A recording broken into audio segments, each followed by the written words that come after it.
Hello and welcome into week 16 of the Banged Up podcast. As always, Lee here with the IDP show. We have a heavy slate of people who are questionable, out, or doubtful this week ahead of the playoffs. So we're going to jump right into the IR updates here. On offense, Keaton Mitchell for the Ravens, running back, hella hyperextension of that knee, looking at an ACL tear with a 9-month return timeline at the earliest, which would put him at late of September 2024. And last on offense, Nick Westbrook-Ikhine for the Titans, wide receiver, hand injury. He's going to be out at least the next 4 weeks. Over on defense, Cincy D tackle DJ Reader tore his other quad, so it's not the first time he's been through this. Surgery with a 6-month timeline, chance to return next season if he doesn't retire. Jets edge rusher Quentin Jefferson is on IR with a hip injury. Bills defensive tackle Jordan Phillips is on IR with a shoulder injury. Jordan Hicks for the Vikings logged in a full week of practice and is expected to be activated off of IR soon. And lastly, added to IR, Kaiser White for the Cardinals with a biceps tear. Out this week on offense, we'll start out with quarterback CJ Stroud, not able to pass concussion protocol for the second straight week. Quarterback Zach Wilson for the Jets, also in concussion protocol and likely to miss week 17 also, as that's Thursday night football. Colts running back Zach Moss is going to be out this week with a forearm issue. Rhamondre Stevenson for the Patriots is going to miss this week with an ankle injury. Ryan Robinson is going to continue to be out with the hamstring injury that he's dealing with. Marquise Brown for the Cardinals has been dealing with that nagging heel injury for the last few weeks, has really affected his performance,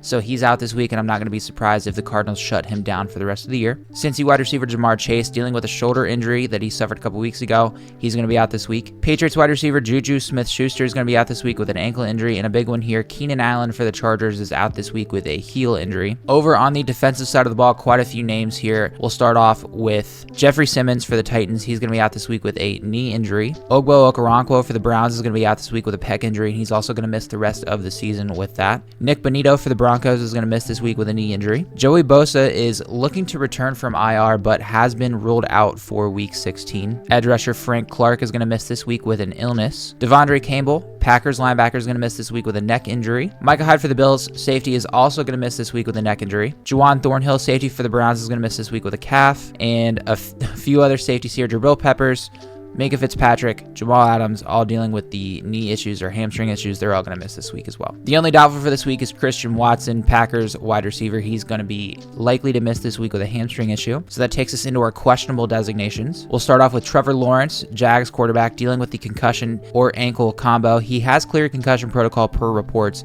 and is traveling with the team, so that's a good sign that he is going to play. The next quarterback, Will Levis, Titans, dealing with that high ankle sprain. He was back to practice, but reports aren't looking great, so I'm going to fade Mayo Boy this week. AJ Dillon for the Packers, still dealing with that broken thumb, likely to be a game time decision, but word on the street is that Aaron Jones is going to be the lead back. So if AJ Dillon is active, he's likely going to be on a pitch count. I would look elsewhere. Clyde Edwards-Helaire is questionable this week with a personal reason. He missed Friday, and with Pacheco coming back, it's looking likely he's going to take a back seat anyways. Another Chiefs running back, Jerick McKinnon, dealing with a groin issue, back to a more restricted role with Pacheco back as well. Raiders running back Josh Jacobs, dealing with the quad illness combo. He was limited Friday, but with him being a Monday night football game, I'm going to lead on the side of caution, and I'm going to go with a backup that you have this week. Alexander Mattison, Vikings running back, dealing with the ankle injury. He just returned to practice on Friday, and reports don't sound very optimistic about his ability, even if he does play, so I'm going to fade Mattison this week. Kenneth Walker, Seahawks running back, dealing with a shoulder injury, but Pete Carroll said he will play week 16. Jayden Reed for the Packers, dealing with a toe injury. He didn't practice all week, so it's not looking likely that the wide receiver is going to play. Another Packers wide receiver, Dontayvion Wicks, dealing with an ankle injury. It's looking likely he's going to be the main guy coming Sunday, with both Watson and Jayden Reed likely out. Texans wide receiver Nico Collins, dealing with a calf injury. He was limited all week. However, the Texans are still hesitant. Without Stroud and a fully healthy Nico Collins during playoffs, I'm going to avoid him this week. Colts wide receiver Michael Pittman Jr., dealing with a shoulder injury. He did clear concussion protocol after taking a gross looking hit last week. Still has lingering shoulder issues, and with the Colts still in the hunt, I think Pittman will play and look to be effective given he's been limited all week. Jags wide receiver Zay Jones, dealing with a hamstring and knee combo. I'm going to look for a replacement this week, as reports are looking that he's likely to miss. Chiefs wide receiver Kadarius Toney, dealing with a hip issue. He missed practice on Friday, so expect to be without Kadarius Toney, which I doubt anybody listening was really pulling for him to play. Dolphins wide receiver Tyreek Hill, dealing with that ankle issue. He got back in a limited session, and the coolest head coach in the league says he likes his chances to play.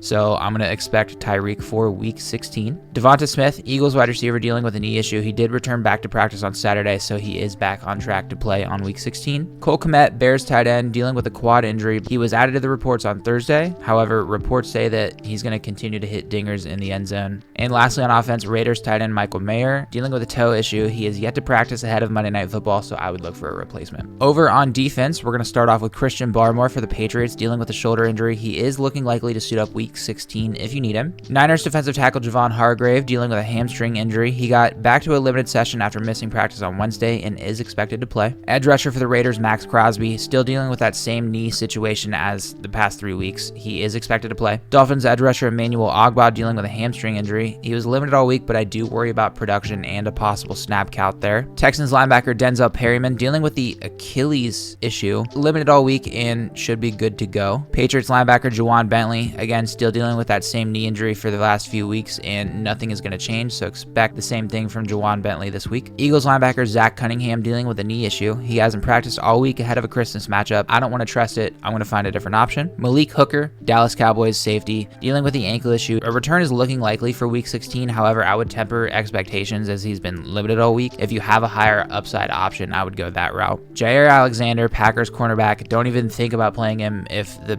Packers do decide to start him.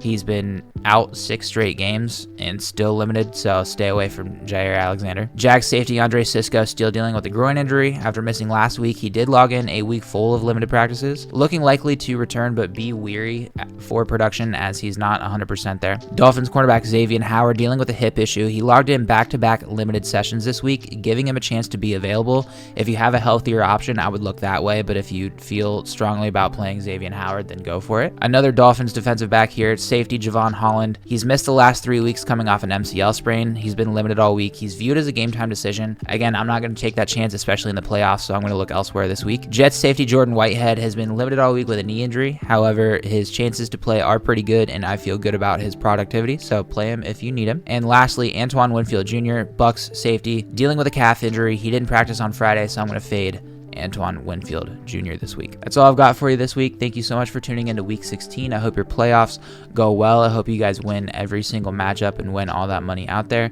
If you're a podcaster, go find us on YouTube at The IDP Show. And if you're on YouTube, go subscribe to our Substack at theidpshow.com. You can find us on Twitter at The IDP Show, and I'm over there at _LazyDoesIt. Best of luck this week, and I'll see you back here on week 17.